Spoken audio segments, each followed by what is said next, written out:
अकल आती है जिंदगी में ठोकरें खाने के बाद, और रंग लाती है हिना पत्थर पर घिस जाने के बाद। दोस्तों, एक मेहंदी का रंग तभी निकलता है जब उसे कूटा जाता है और पीसा जाता है।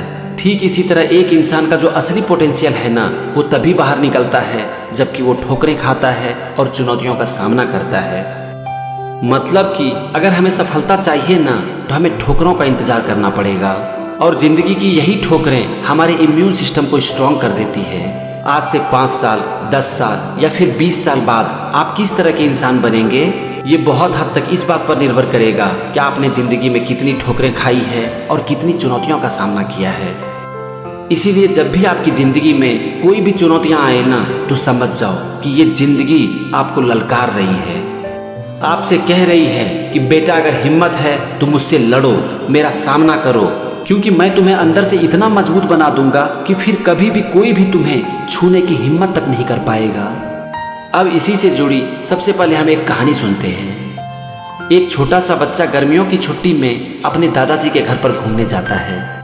वो बच्चा बहुत खुश था क्योंकि वो बहुत दिनों के बाद अपने दादा से मिलने जा रहा था। जब वो अपने दादा के घर पर पहुंचता है तो उसके दादा उससे पूछते हैं कि बेटा, तुम बड़ा होकर क्या बनोगे। इस पर वो बच्चा कहता है कि दादू, मैं बड़ा होकर एक बहुत बड़ा डॉक्टर बनूंगा। बच्चा आगे कहता है कि आप तो मेरे दादू हो ना, क्या आप मुझे बताओगे कि मैं एक बड़ा डॉक्टर कैसे बन सकता हूँ। तो इस पर उसके दादाजी कहते हैं कि हाँ हाँ बेटा, मैं तुम्हें जरूर बताऊंगा। फिर वो अपने पोते का हाथ पकड़कर उसे पास के एक नर्सरी में लेकर जाते हैं। नर्सरी में उसके दादा ने 2 छोटे छोटे पौधे खरीदे और फिर घर वापस आ गए। उन्होंने एक पौधे को एक छोटे से गमले में लगाकर उसे घर के अंदर रख दिया और दूसरे पौधे को घर के बाहर लगा दिया। फिर उन्होंने अपने पोते से पूछा कि बेटा, तुम्हें क्या लगता है आगे चलकर कौन सा पौधा ज़्यादा अच्छा बनेगा, ज़्यादा बड़ा बनेगा और ज़्यादा हेल्दी होगा। वो छोटा सा बच्चा कुछ देर तक सोचता रहा। फिर उसने अपने दादा से कहा कि दादू, मुझे लगता है कि घर वाला पौधा ज़्यादा अच्छा बनेगा, ज़्यादा बड़ा बनेगा और ज़्यादा ग्रो करेगा, क्योंकि ये पौधा हर तरह से सुरक्षित है। बच्चा आगे कहता है कि बाहर वाले पौधे को तो बहुत प्रॉब्लम झेलनी पड़ेगी, कभी आंधी, कभी तूफान, कभी बारिश, कभी तेज धूप। इसीलिए मुझे लगता है कि घर वाला पौधा ज़्यादा अच्छा ग्रो करेगा। तो उसके दादा कहते हैं कि ठीक है, चलो देखते हैं क्या होता है। कुछ दिन के बाद उस बच्चे की छुट्टी खत्म हो जाती है और वो वापस अपने मम्मी पापा के घर चला जाता है। इस बीच उसके दादाजी दोनों पौधों का बहुत अच्छे से केयर करते हैं। समय बीतता चला जाता है और 3 साल बाद वो बच्चा एक बार फिर से गर्मियों की छुट्टी में अपने मम्मी पापा के साथ दादाजी के घर पर घूमने आता है। दादा को देखते ही बच्चा कहता है कि दादू, पिछली बार आपसे मैंने पूछा था कि आप मुझे बताओ कि मैं एक बड़ा डॉक्टर कैसे बन सकता हूँ, लेकिन आपने मुझे अभी तक नहीं बताया। मैं आपसे कट्टी हो जाऊंगा और फिर यहाँ कभी नहीं आऊंगा। इस पर उसके दादा कहते हैं कि अरे नहीं बेटा, मुझसे कट्टी मत होना, चलो मैं तुम्हें दिखाता हूँ कि तुम एक बड़ा डॉक्टर कैसे बन सकते हो। उसके दादा उस बच्चे को वहीं पर ले गए जहाँ पर कि उन्होंने उस गमले में एक छोटा सा पौधा लगाया था। अब वो छोटा सा पौधा बड़ा हो चुका था और एक अच्छा पेड़ बन चुका था। उस पौधे को देखकर बच्चा एकदम से खुश हो जाता है और अपने दादा से कहता है कि दादू, मैंने आपसे कहा था ना कि ये पौधा बहुत अच्छा ग्रो करेगा, अब आप देख लो। तो उसके दादाजी कहते हैं कि हाँ बेटा, तुमने कहा था, चलो अब हम लोग बाहर वाले पौधे को देखते हैं। फिर उन्होंने अपने पोते का हाथ पकड़कर उसे उसी जगह पर लेकर गए जहां पर कि 3 साल पहले उन्होंने वो पौधा लगाया था। अब वो छोटा सा पौधा जो कि उन्होंने 3 साल पहले लगाया था, वो एक बहुत बड़ा पेड़ बन चुका था। उसकी शाखाएं बड़ी बड़ी हो चुकी थी और उस पेड़ की छांव में बहुत से लोग आराम से बैठकर बातें कर रहे थे। उसके दादा अपने पोते से पूछते हैं कि बेटा, आप बताओ कौन सा पौधा ज्यादा ग्रो किया।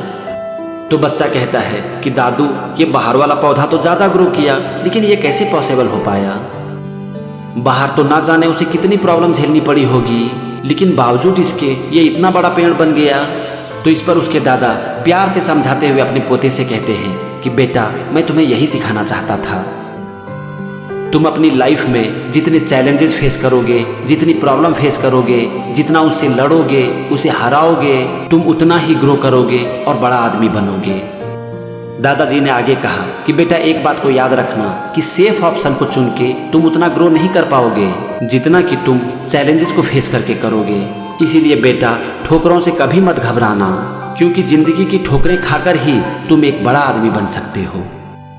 दोस्तों ये थी छोटी सी कहानी जो कि हमें ये सिखाती है कि जिंदगी में बिना ठोकरें खाए हम ज्यादा ग्रो नहीं कर सकते हैं। आप बाजार से एक तबला खरीद कर लाओ, आप देखोगे कि वो बिल्कुल बेसुरा होगा।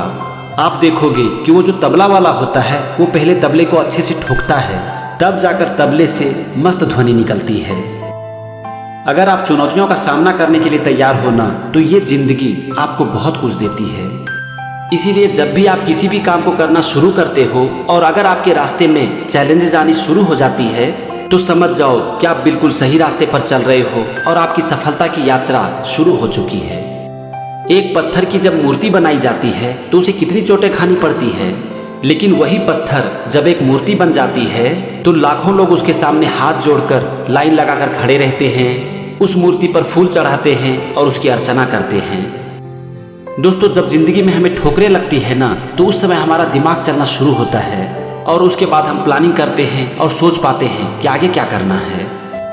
अगर ये ठोकरें हमारे सामने नहीं आए तब ना तो हम सोचेंगे और ना ही प्लानिंग करेंगे, और जब हम सोचेंगे ही नहीं, अपने दिमाग का ही इस्तेमाल नहीं करेंगे, प्लानिंग नहीं करेंगे, तो फिर जिंदगी में हम आगे कहाँ से बढ़ पाएंगे।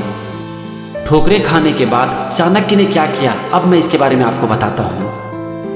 एक समय सिकंदर पूरी दुनिया को जीतकर भारत की तरफ बढ़ रहा था। वो पोरस को हरा चुका था और तेजी से भारत की तरफ बढ़ रहा था। चाणक्य का सपना था एक अखंड भारत का निर्माण करना। उस समय मगध नंदा डायनेस्टी का सबसे बड़ा साम्राज्य था और उसके राजा थे धनानंद।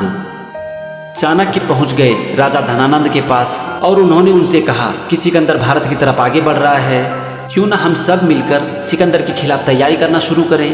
उस समय राजा धनानंद जो लोगों से टैक्स के रूप में पैसे वसूलते थे, उसे वो जुए में, औरतों के पीछे और अय्यासी में उड़ा देते थे। तो चाणक्य ने उन्हें समझाने की कोशिश की कि ये गलत काम है। एक राजा का काम है कि वो जो समाज से पैसा ले उसे समाज कल्याण में लगा दे। इस पर राजा धनानंद को गुस्सा आ गया और उन्होंने चाणक्य से कहा कि ए चाणक्य, तुम अपना लेक्चर यहाँ पर मत झाड़ो और जाकर अपना काम करो। सिकंदर यहाँ तक नहीं पहुँच पाएगा। लेकिन फिर भी जब चाणक्य ने उन्हें समझाने की कोशिश की तो उन्होंने धक्के मारकर चाणक्य को गिरा दिया। जब चाणक्य नीचे गिर गया तो उनकी चोटी खुल गई।